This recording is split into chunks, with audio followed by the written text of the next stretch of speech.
Hello guys, welcome back to my YouTube channel. आशा है कि आप सभी काफ़ी अच्छे होंगे और अपने एग्ज़ाम की तैयारी आप सभी काफ़ी अच्छे से कर रहे होंगे। अगर आप किसी भी प्रतियोगी एग्ज़ाम की प्रिपरेशन करते हैं या फिर अगर आपका हाल ही फिलहाल कोई भी एग्ज़ाम हो तो आप इस वीडियो को देख सकते हैं। आज की इस वीडियो में 16 दिसंबर 2025 के दिन का जो भी इंपॉर्टेंट करंट अफेयर्स है, जहाँ से एग्ज़ाम में प्रश्न पूछे जाने की संभावनाएँ बनती हैं, उन प्रश्नों को आज की इस वीडियो में कवर करेंगे। तो ये कंप्लीट वीडियो आपके लिए बहुत ज़्यादा इंपॉर्टेंट रहने वाला है। देखिए, वीडियो में आगे बढ़ने से पहले आप सभी को बता दें कि अगर आपको इस वीडियो का पीडीएफ चाहिए तो हमें कमेंट बॉक्स में बता सकते हैं।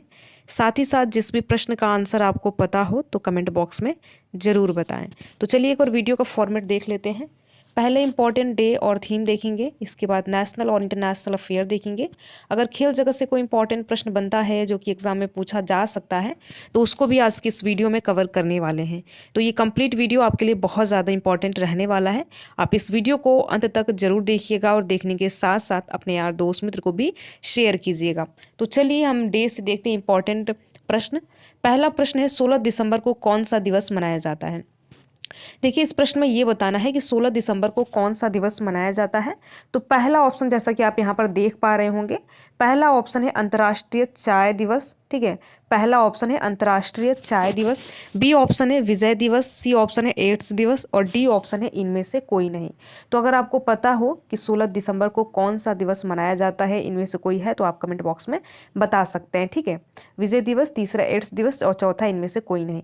तो देखिए, इसका करेक्ट आंसर बी है, यानी कि प्रत्येक 16 दिसंबर को विजय दिवस के रूप में मनाया जाता है। इंपॉर्टेंट प्रश्न है, आपको याद रखना है कि 16 दिसंबर को विजय दिवस के रूप में मनाया जाता है। अब बात यह है कि देखिए, आखिर क्यों 16 दिसंबर को ही विजय दिवस मनाया जाता है।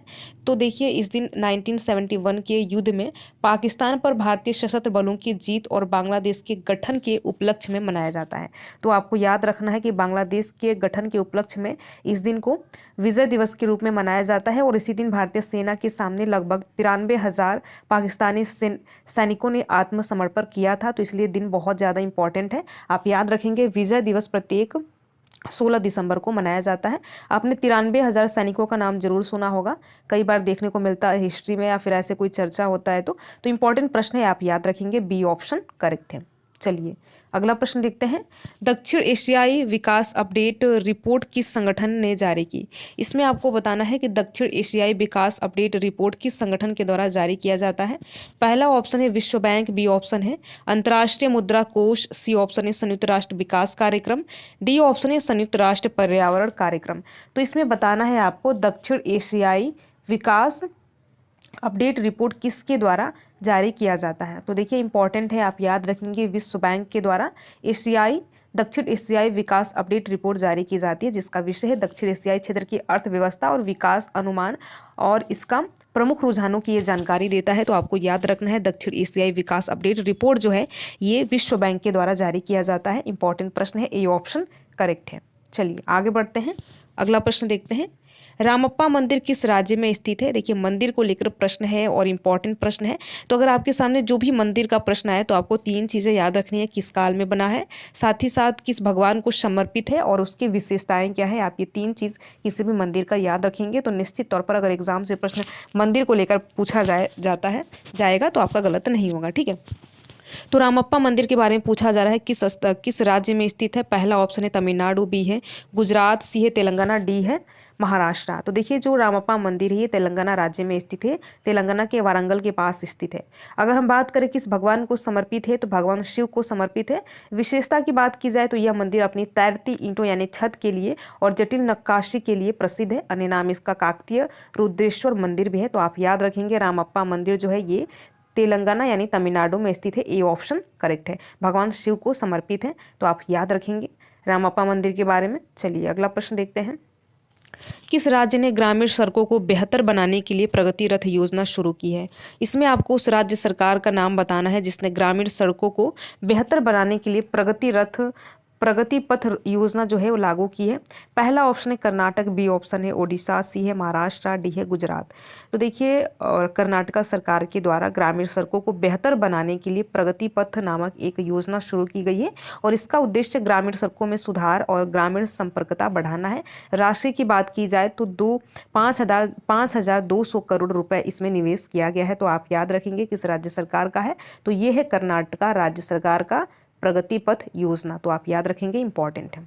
चलिए आगे बढ़ते हैं, अगला प्रश्न देखते हैं। देखिए ये प्रश्न इंपॉर्टेंट है और इसका हम आंसर नहीं बताएंगे, आपको खुद ही बताना है। अभी मैंने शुरुआत में ही इसको डिस्कस किया है। तो ये है कि विजय दिवस 16 दिसंबर को मनाया जाता है। तो 1971 के भारत पाकिस्तान युद्ध में भारत की जीत की याद में मनाया जाता है, जिससे किस देश का निर्माण हुआ था? इसमें आपको बताना है किस देश का निर्माण इस दिन हुआ था। पहला ऑप्शन है नेपाल, बी है श्रीलंका, सी है बांग्लादेश और डी है म्यांमार। तो देखिए अगर आपने पहले प्रश्न को गौर से सुना होगा तो इसका आंसर आप बता पाएंगे। तो आपको कमेंट बॉक्स में इसका आंसर बताना है, वैसे तो यहाँ पर दिया ही गया है, ठीक है। चलिए आगे बढ़ते हैं और अगला प्रश्न देखते हैं। अगला प्रश्न है, भारत ने दिसंबर 2025 में फाइनल में किस टीम को 3-0 से हराकर अपना पहला स्क्वैश विश्व कप खिताब जीता है?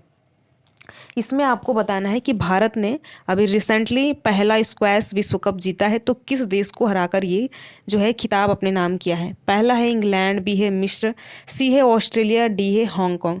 तो स्क्वैश विश्व कप 2025 का आयोजन चेन्नई में किया गया, जो कि 9 से लेकर 14 दिसंबर 2025 तक रहा।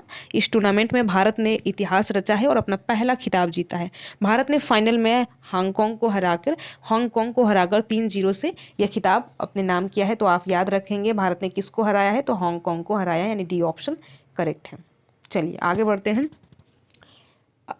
अगला प्रश्न है, हाल ही में भारत के नए मुख्य सूचना आयुक्त के रूप में किसे नियुक्त किया गया है? CIC के बारे में बताना है कि भारत के मुख्य सूचना आयुक्त के रूप में किसे रिसेंटली नियुक्त किया गया है। पहला ऑप्शन है जितेंद्र सिंह, बी है अमित शाह, सी है राजकुमार गोयल और डी ऑप्शन है CP राधाकृष्णन। तो आपको बताना है कि मुख्य सूचना आयुक्त के रूप में किसे नियुक्त किया गया है। मुख्य सूचना आयुक्त के रूप में किसे रिसेंटली नियुक्त किया गया है, ठीक है।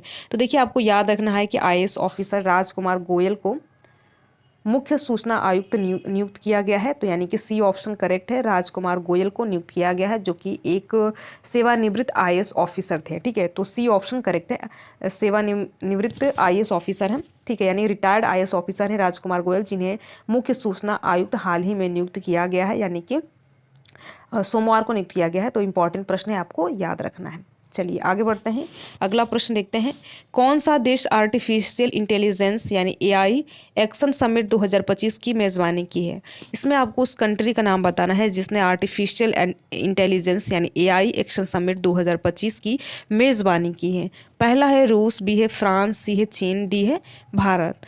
तो AI एक्शन समिट 2025 की मेज़बानी फ्रांस ने की है। तो आपको याद रखना है बी ऑप्शन करेक्ट है, फ्रांस कंट्री के द्वारा artificial intelligence AI action summit 2025 की मेज़बानी की गई है। याद रख रहा है, फ्रांस के द्वारा।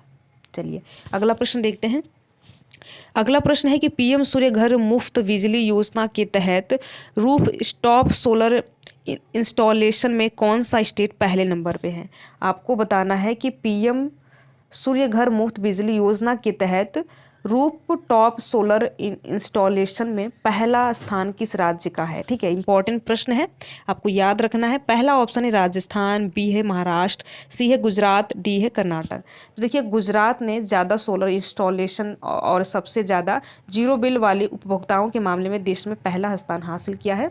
तो आपको याद रखना है इंस्टॉलेशन और सबसे ज़्यादा जीरो बिल वाला उपभोक्ताओं के मामले में देश का पहला राज्य कौन सा है? तो गुजरात है, यानी कि बी ऑप्शन करेक्ट है, ठीक है, आपको याद रखना है। चलिए अगला प्रश्न देखते हैं और इस वीडियो का आखिरी प्रश्न देखते हैं। किस राज्य सरकार ने मिट्टी की सेहत सुधारने के लिए यहाँ पर बताना है कि हर खेत स्वस्थ खेत अभियान शुरू किया है? इसमें आपको बताना है कि किस राज्य सरकार ने मिट्टी की सेहत को यानी मिट्टी की गुणवत्ता को सुधारने के लिए हर खेत स्वस्थ खेत की अभियान की शुरुआत की है। पहला है हरियाणा, बी है बिहार, सी है झारखंड, डी है उत्तर प्रदेश। तो मिट्टी की सेहत सुधारने के लिए रिसेंटली हरियाणा सरकार ने हर खेत स्वस्थ खेत अभियान शुरू किया है, जिसका मुख्य उद्देश्य राज्य के हर खेत से मिट्टी के नमूने लेकर किसानों के मिट्टी स्वास्थ्य कार्ड प्रदान करना है ताकि वे अपनी मिट्टी की उर्वरता और पोषक तत्वों के बारे में जानकारी प्राप्त कर सके और सही उर्वरकों का उपयोग कर सके। तो एक यहाँ पर सराहनीय अभियान है जो कि हरियाणा राज्य सरकार के द्वारा शुरू किया गया है, हर खेत स्वस्थ खेत। तो आपको याद रखना है, ए ऑप्शन करेक्ट है। तो देखिए कुल मिलाकर हमने 10 मोस्ट इंपॉर्टेंट प्रश्न देखा और यहाँ से एग्जाम में प्रश्न पूछे जाने की भी संभावनाएं बनती है। तो अगर आप किसी भी प्रतियोगी एग्जाम की प्रिपरेशन करते हैं, देखिए सभी प्रतियोगी एग्जाम में करंट अफेयर्स के प्रश्न पूछे जाते हैं, बस उनका पूछने का तरीका यानी कि जो आपका एग्जाम रहता है उसके लेवल के हिसाब से एग्जामिनर का पूछने का तरीका थोड़ा अलग होता है, बाकी सारी चीज़ें वही होती हैं। तो अगर आप किसी भी प्रतियोगी एग्जाम की प्रिपरेशन करते हैं तो आप इस वीडियो को देख सकते हैं। वीडियो आपको कैसा लगा कमेंट बॉक्स में बता सकते हैं। अगर आप वीडियो में किसी भी प्रकार का कोई सुधार चाहते हैं तो कमेंट बॉक्स के माध्यम से हमें बता सकते हैं। वीडियो में लास्ट तक बने रहने के लिए आप सभी का बहुत बहुत धन्यवाद। अगर आपको ये वीडियो अच्छा लगा हो तो वीडियो को आप लाइक कर सकते हैं और लाइक करने के साथ साथ अपने यार दोस्त मित्र को भी शेयर कर सकते हैं। Thank you.